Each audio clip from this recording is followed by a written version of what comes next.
के बच्चों का आज के इस वीडियो लेक्चर में हार्दिक स्वागत। स्वतंत्रता प्राप्ति की संध्या पर भारतीय अर्थव्यवस्था।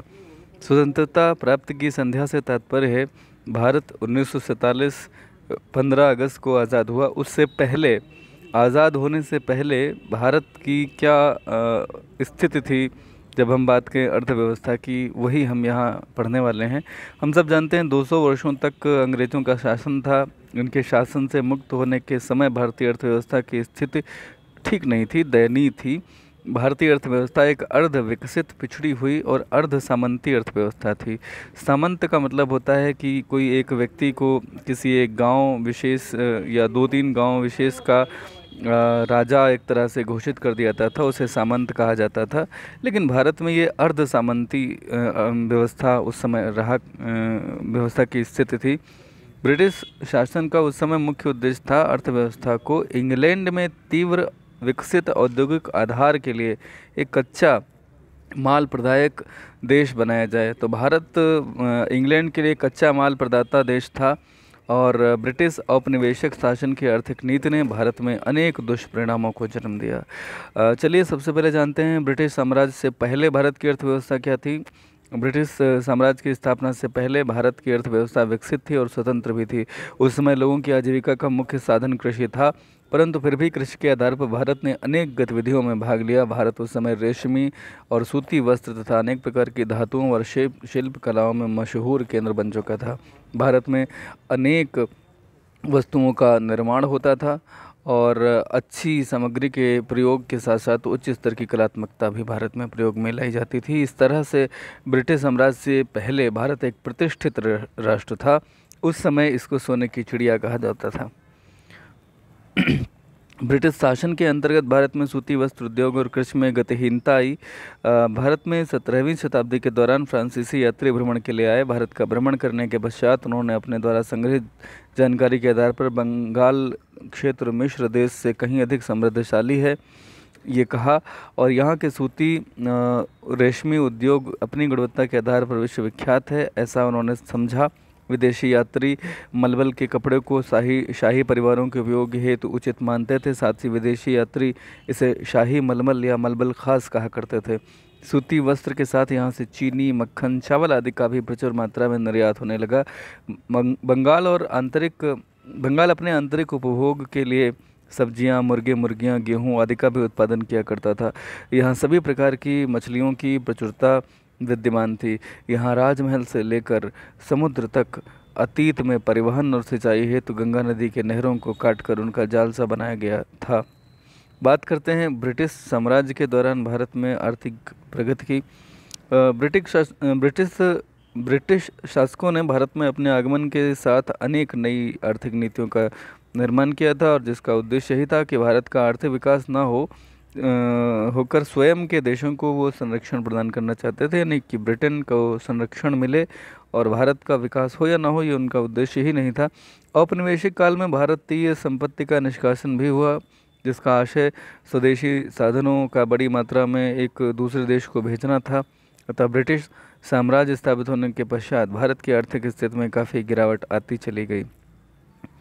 हम बात करते हैं भारत को ब्रिटेन शासकों ने अपनी नीतियों से मात्र कच्चे माल का आयातक बनाकर रखा।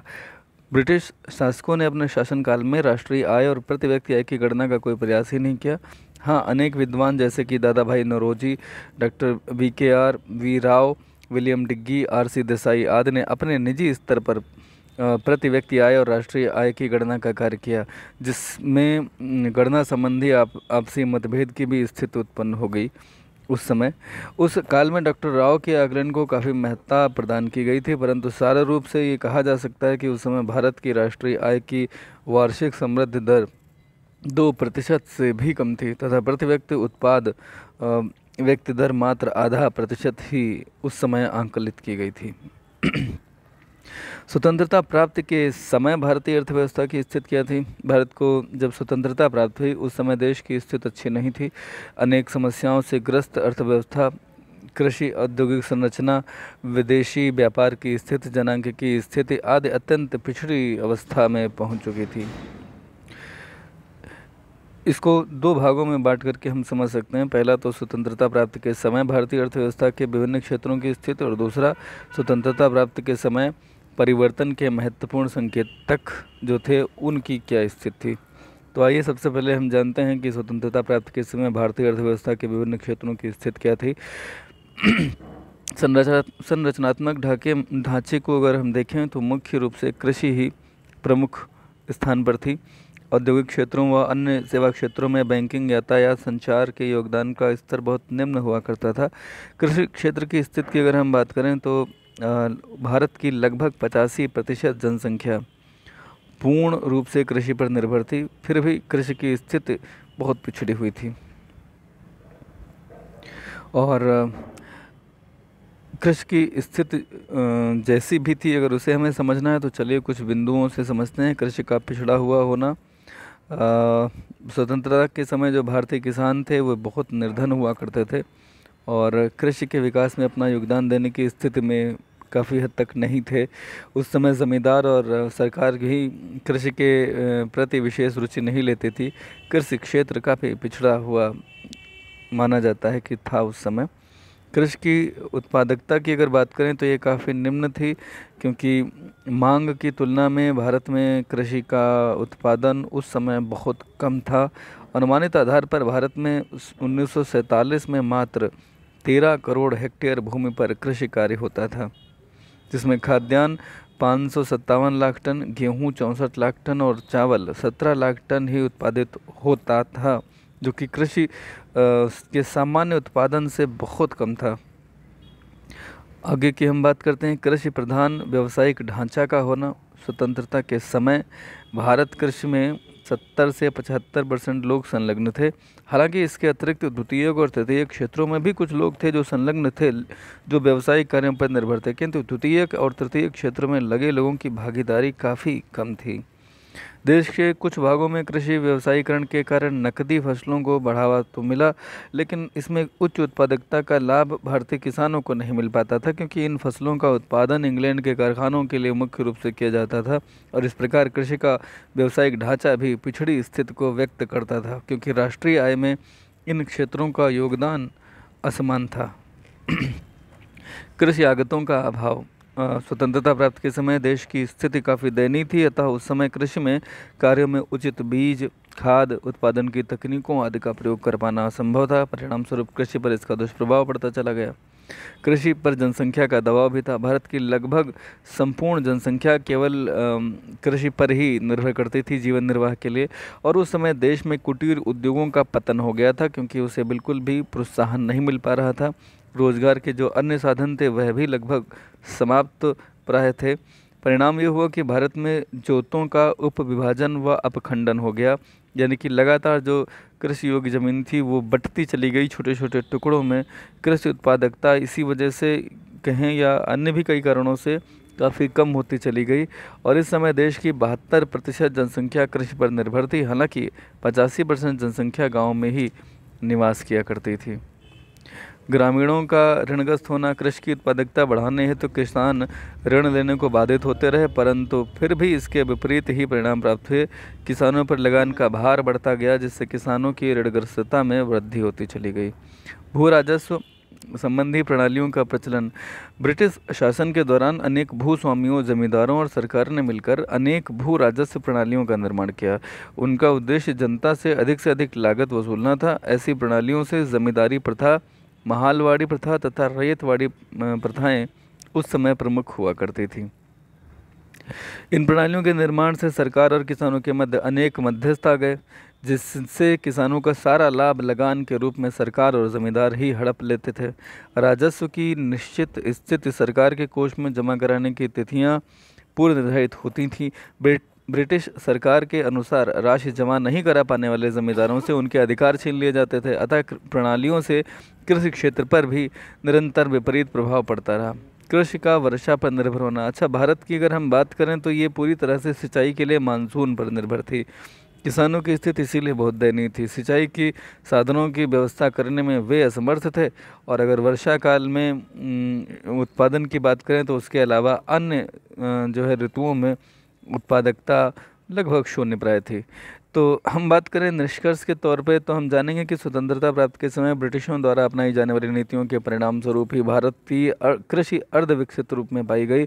साथ ही कृषि का पिछड़ापन और किसानों के दयनीय स्थिति होने के कारण भारतीय अर्थव्यवस्था प्रभावित हुई। औद्योगिक क्षेत्र की स्थिति की अगर हम बात कर लें उस समय, तो स्वतंत्रता प्राप्ति के दौरान भारत को आज़ादी तो मिली, परंतु साथ ही साथ भारत का विभाजन दो देशों पाकिस्तान और भारत में हो गया, जिससे भारत के औद्योगिक क्षेत्र भी बट गए। करीब 91% बड़े उद्योग भारत में आए और 9% उद्योग पाकिस्तान को मिल पाए।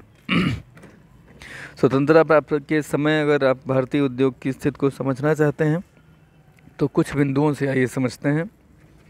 कुछ उद्योगों का विकास। भारत में ब्रिटिश शासनकाल में अनेक उद्योगों, जूट उद्योग, चीनी उद्योग, कपड़ा उद्योग आदि की स्थापना की गई, परंतु इनका संपूर्ण लाभ ब्रिटिश शासक को ही प्राप्त होता था। भारत में इसकी स्थापना का उद्देश्य ब्रिटेन को आर्थिक सहायता प्रदान करना था। स्वतंत्रता के समय भारत में चीनी का उत्पादन 10 लाख टन, कपड़े का उत्पादन 428 करोड़ वर्ग मीटर था। उद्योग के उच्च पदों पर ब्रिटिश अधिकारी। स्वतंत्रता से पहले भारतीय उद्योग धंधों के मालिक अंग्रेजी थे। उन्हें ही उच्च पद व उच्च वेतन पर उद्योगों में कार्यकर्ता के रूप में रखा जाता था, क्योंकि भारतीयों को उद्योग से संबंधित ना तो कोई शिक्षा प्रदान की जाती थी और ना ही प्रबंध प्रणाली से अवगत कराया जाता था। यह स्वतंत्रता के समय तक जारी रही, जिसके कारण औद्योगिक गतिविधियाँ काफ़ी धीमी रहीं। आधारभूत उद्योगों का अभाव होना। किसी भी देश के तीव्र आर्थिक विकास के लिए पूंजीगत उद्योगों का होना बहुत ज़रूरी होता है, अनिवार्य ही है। किंतु सभी चालू और भावी उद्योगों का प्रोत्साहन और प्रदर्शन देश के पूंजीगत उद्योगों से ही प्रभावित होता है। देखिए, सबसे सीधी सी बात है कि पूंजीगत उद्योग अगर नहीं है तो चालू और भावी उद्योग जो हैं वो प्रोत्साहित नहीं हो पाएंगे। भारत की अगर हम बात करें तो स्वतंत्रता के समय देश में आधारभूत पूंजीगत उद्योग जैसे मशीनें, लोहा आदि का अभाव था। उस समय एकमात्र आधारभूत उद्योग Tata iron and steel mill थी, जिसकी स्थापना 1907 में हुई थी। इसने 1947 में 13 लाख टन इस्पात का उत्पादन किया था।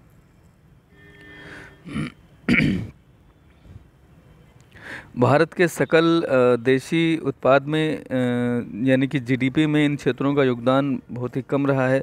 वास्तव में कुछ ही सार्वजनिक और निजी क्षेत्रक उद्योग जैसे कि रेलवे, विद्युत उत्पादन, संचार और कुछ विभागीय उपक्रम मौजूद थे, जो देश की पारंपरिक शिल्पकला उद्योगों के पतन की भरपाई नहीं कर पाए। टैरिफ नीति का निर्माण करना। अंग्रेजों ने भारत में एक ऐसी टैरिफ नीति का संचालन किया था जिसके परिणाम स्वरूप भारतीय उद्योगों को कोई लाभ न होकर संपूर्ण लाभ ब्रिटिश उद्योगों को ही प्राप्त हुआ। ये अंग्रेज़ों की सोची समझी नीति का परिणाम था। एक और बात है कि प्रबंध एजेंसी प्रणाली की स्थापना हुई। भारत में स्वयं के हित व लाभ हेतु ब्रिटिश शासनकर्ताओं ने प्रबंध एजेंसी स्थापना प्रणाली की स्थापना की। ये भी अंग्रेज़ों के ही हितों को साधती थी। सरकारी प्रोत्साहन की कमी। स्वतंत्रता से पूर्व भारत में ब्रिटिश शासनकाल प्रचलित था, अतः ब्रिटिश सरकार ने भारत के उद्योगों को विकसित करने के लिए कोई प्रोत्साहन नहीं दिया, क्योंकि ब्रिटिश साम्राज्य का मुख्य उद्देश्य केवल स्वयं को लाभान्वित करना था, न कि भारत को। इससे स्वतंत्रता के समय में भी इसका प्रभाव था। निर्यात को प्रोत्साहित करने वाले उद्योगों का निर्माण। ब्रिटिश सरकार का लक्ष्य भारत में मात्र उन वस्तुओं के उत्पादन को प्राथमिकता देना था जिससे उन्हें लाभ मिल सके। इसलिए ब्रिटिश सरकार ने स्वयं की पूंजी से ऐसे उद्योगों का विकास किया जिनके निर्यात से उन्हें अधिक से अधिक लाभ मिल सके। लघु व कुटीर उद्योगों का पतन। भारत में ब्रिटिश शासन से पूर्व लघु व कुटीर उद्योगों का अत्यधिक विकास हो चुका था, परंतु ब्रिटिश शासन के दौरान उनका पतन हो गया था। अतः स्वतंत्रता की प्राप्ति के समय भारत में लघु व कुटीर उद्योगों का पूर्ण विकास नहीं हो पाया था। इस तरह से ब्रिटिश शासन के दौरान भारत के परंपरागत उद्योगों का पतन हुआ। निष्कर्ष यह है कि ब्रिटिश शासकों की शोषणवादी नीतियों के कारण तथा विऔद्योगीकरण यानी कि औद्योगिकरण का उल्टा यानी कि औद्योगिकरण को हतोत्साहन की नीति के कारण भारतीय हस्तकला उद्योग का भी पतन हुआ। इतना ही नहीं, कच्चे माल की उपलब्धता और सस्ती मजदूरी के अतिरिक्त भारत का औद्योगिकरण नहीं हो सका और भारत कच्चे माल का निर्यातक और निर्मित वस्तुओं का आयातक देश बनकर रह गया। अतः भारत के विऔद्योगीकरण के पीछे ब्रिटिश शासकों का दोहरा उद्देश्य था। एक तो भारत को इंग्लैंड के उद्योगों के लिए कच्चे माल का निर्यातक देश बनाना और दूसरी उन उद्योगों के उत्पादन के लिए भारत को ही एक विशाल बाजार बनाना, जिसके परिणाम स्वरूप भारतीय अर्थव्यवस्था अविकसित बनी रही। हम ये जान सकते हैं यहाँ पे नोट के तौर पे कि औद्योगिक क्रांति की शुरुआत सबसे पहले इंग्लैंड में ही हुई। विदेशी व्यापार की स्थिति और निर्यात का अधिशेष